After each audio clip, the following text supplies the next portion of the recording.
Welcome back to Marching to Madness, where today we go out to Palo Alto, California with Stanford coach Jerod Haase. The Cardinal, as you start your sixth season, had to go through one of the toughest journeys last season of any college basketball team with COVID-19. And then the injury thing just, it didn't cooperate either, did it, Coach? It didn't. A couple years ago, we had a really solid season. We had 7 games missed by our players, and this year, even on a shortened season, we had 47 games missed. And so, it was a challenge, but we're going to come out of it okay. Yeah. Hey, a really exciting night last week for Stanford basketball with the NBA draft. Ziaire Williams, he goes with the 10th pick. To the Memphis Grizzlies. Talk a little bit about how you see him translating, to the NBA, plus maybe talk a little bit about what he'll add to the Grizzlies rotation. Yeah, he has 2 things that are just off the charts. One is his character. He's just a great person. He's coachable. He's going to work hard, all the kind of those intangibles. And the other thing is he's a supreme talent. He is as gifted as any player I've ever been around or coached or played with. And I think those 2 things are going to be great. And certainly he'll develop physically and get bigger and stronger and faster. And as that happens, I think he'll be really impactful at the next level. Yeah. And I thought, just watching him play, he's a smart player. I mean, he knows how to play the game. It looked like he'd been exposed to it, at a younger age. No question. Has had, great coaching and a great background. No question about that. And has great instincts. Certainly can score the basketball really at all levels, but as a playmaker as well, is really comfortable with the ball in his hands, an excellent passer. You can put him in ball screen situations. He can come off picks. He can play in a lot of different ways. Coming back now to your team this year, you have your second leading scorer back in Jaden Delaire. He scored 12.5 points. He shot 47% from the floor. What are your expectations for him now, with his obvious abilities? Yeah, as a senior, we have great expectations for him. Certainly has the ability to score around the rim. He's working on his jump shot to get that more and more consistent. And as that happens, he can really become an elite offensive player. But he's worked hard, put himself in a good position, and I know he's excited for the year, but we certainly have high expectations for him. Definitely. And then Spencer Jones is back, 6'7", 225-pound small forward. He can face up, change defenses. He knocks down those 3-pointers, and that was good last year as he led you with 43. Absolutely. And I think I'm hopeful and confident this year will be even better. I think we're developing into a better passing team as time goes on. And I think that'll really help Spencer. As coaches, we need to put him in positions to be able to get clean looks, and as teammates need to be able to get him the ball at the right place at the right time. And I think we're building that, but Spencer is as good as it gets in college basketball in terms of knocking in 3-point shots. And he's expanding his game as well, but those 3 certainly help. Yeah. As you do your summer workouts, talk a little bit about how you work. Do you break down like just certain parts of your offense, to try to, I guess show the team and show Spencer, for example, where he can catch and then how he can make that catch. It's like in his wheelhouse. Yeah, a lot of it. We really believe in fundamentals within our program. We do spend a lot of time, this spring just on footwork and stepping into your shot, and he's excellent at those things. And I think we're just, again, continuing to get people to understand when they penetrate and getting, help situations where they can get the defense rotating, is we need to find Spencer. And so he's learning, continuing to grow about moving without the basketball, and all of us have the focus of trying to get him the ball. I thought Michael O'Connell did a good job last year. The games I saw most of them, especially inside the league. He averaged 6.7 points and 2.8 assists. But he's going to have solid competition. I saw you signed a 4-star point guard out of a really solid prep school, Prolific Prep up in Napa, Isel Silva. Yeah, no, Issa's fantastic. We feel like it's, having 2 point guards in the program is going to be a great situation for us. Both are true point guards, pass first guys, excellent passers, can run a program, can have a presence and a poise out there. And between the 2 of them, it'll be a heck of a battle, to be able to get out there and really compete. How much do you think about maybe playing them both at the same time? You got any ideas maybe for small ball? I'm not opposed to that at all. Yeah. Because overall we do have pretty good size at the other positions. And, I think as a coach, what we want to do is put the best players out there and put ourselves in a situation, where the talent is out there. And then as a coach, I need to be able to manipulate that so they can play to their strengths. I'm certainly not opposed to that. As time goes on with all the competitions within the program, if that's the best thing for us, that's what we'll do. I love the small ball philosophy. Everybody seems, it's like an umbrella, small ball, but then you start talking to people, they have different philosophies. Talk a little bit about the way you approach that philosophy. Yeah, it's interesting. I love versatility, really with all the positions. I love my bigs to be able to handle the basketball and make plays. And, this year we'll even post up our perimeter players some and try and get them to the interior. But with versatility, a lot of times that is small ball. And, but I've never been overly concerned about, not having enough height out there. And I think there's ways we, double the post and big to big, and we do some different things to be able to keep the ball out of the paint. But I think it's a fun way to play. It's an exciting way to play, and it's a fun way to coach. Yeah, getting away from small ball, Lucas Kasunas, 14 starts, 26 games in the pivot a year ago. Do you see him as a double-digit scorer maybe this season?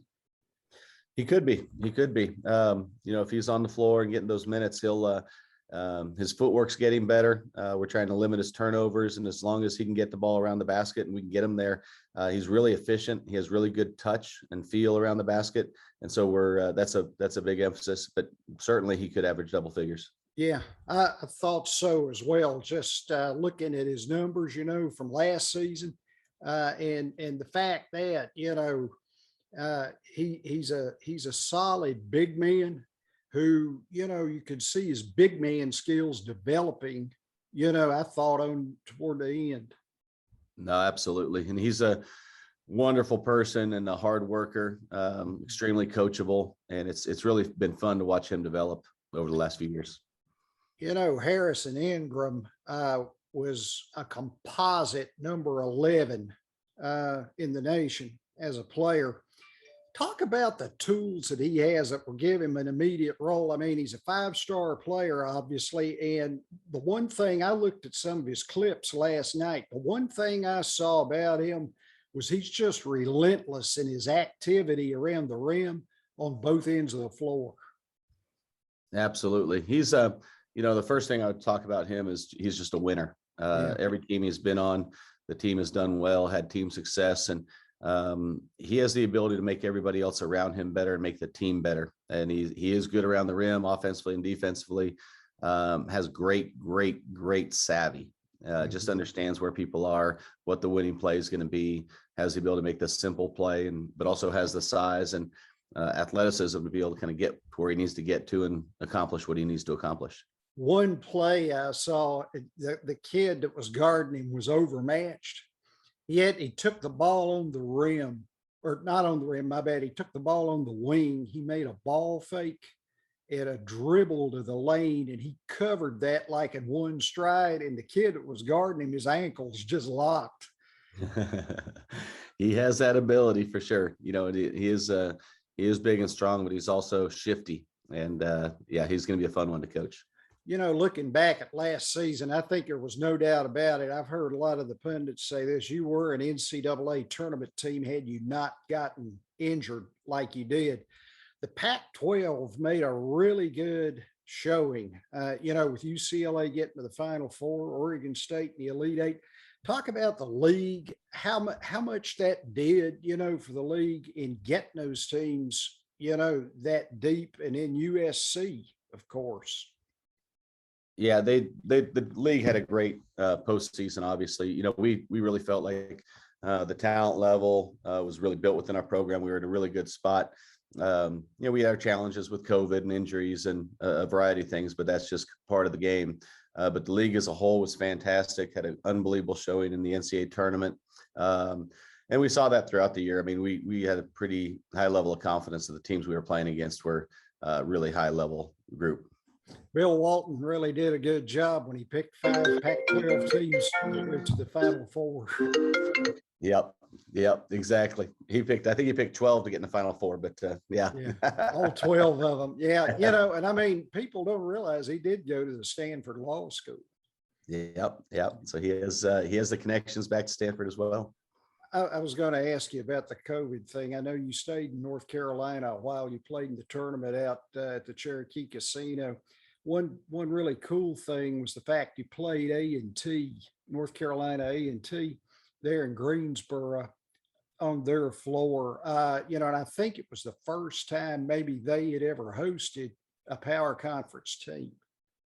Yeah, that was a great experience for our guys. I think it was kind of a win-win situation. We'll host them back here this next year, but they were appreciative, but we were certainly extremely appreciative of their willingness to play us. We were, scrambling to find a game and find competition, and it was certainly a great group. Your friend, your coach, Roy Williams retires. I was just curious. I hate to see him leave myself from a selfish standpoint, but it is what it is. I couldn't agree more. He's as good as it gets. And, one thing I always talk about him is he's genuine. A lot of times you see somebody on TV and then you don't know what they're really like. And with Coach Williams, he's as genuine as could be. And he's a phenomenal person. And we all know he's a heck of a coach as well. Oh, yeah. Any golf outings planned in Palo Alto? I'm working on him, trying to get him out here, and hopefully he'll be out here soon. Yeah. Hey, I've been preaching this all summer, the NIL. I'm so happy for these kids getting an opportunity now, to get to cash in, not only, in our sport, but across the boards. Talk a little bit about that from, your point of view and how, the basketball team may be able to go forward and use this. No, it's really good for the student athletes to be able to, capitalize on that opportunity. I think I'm in a wait and see mode a little bit to see how it all transpires and see what it means and see how everything's applied. The concept, is fantastic. We're really supportive of it. And, but again, I'm anxious to see how it unfolds in all the sports and, honestly, college basketball in general. I think it's going to be an interesting time moving forward to see how all the pieces fit together. College basketball is like, I think everything else, so much change in a short period of time. And it seems like this sport is more resilient maybe than a lot of the others. How do you see it transpiring? Maybe just say the next 3 to 5 years. I'm concerned, to be honest with you. I think there's going to be a lot of changes. You're seeing conferences slowly realign, and that could lead into, greater and more change there. You have name, image, likeness. You have the Alston case, which I think will be extremely impactful for educational expenses, and that could create a lot of change. I think there's a lot of pivoting, with the NCAA and changes to be had. I don't think anybody can really intelligently predict how it's all going to play out. My prediction is there will be a lot of change, and it's exciting and concerning at the same time. Coach Jerod Haase of the Stanford Cardinal. We're always happy to host you on your coach, and I look forward to seeing you guys play on down the line, and hopefully you'll come into Florida at some point. I sure appreciate it. Yep. Thanks a lot. Thank you. Have a great one.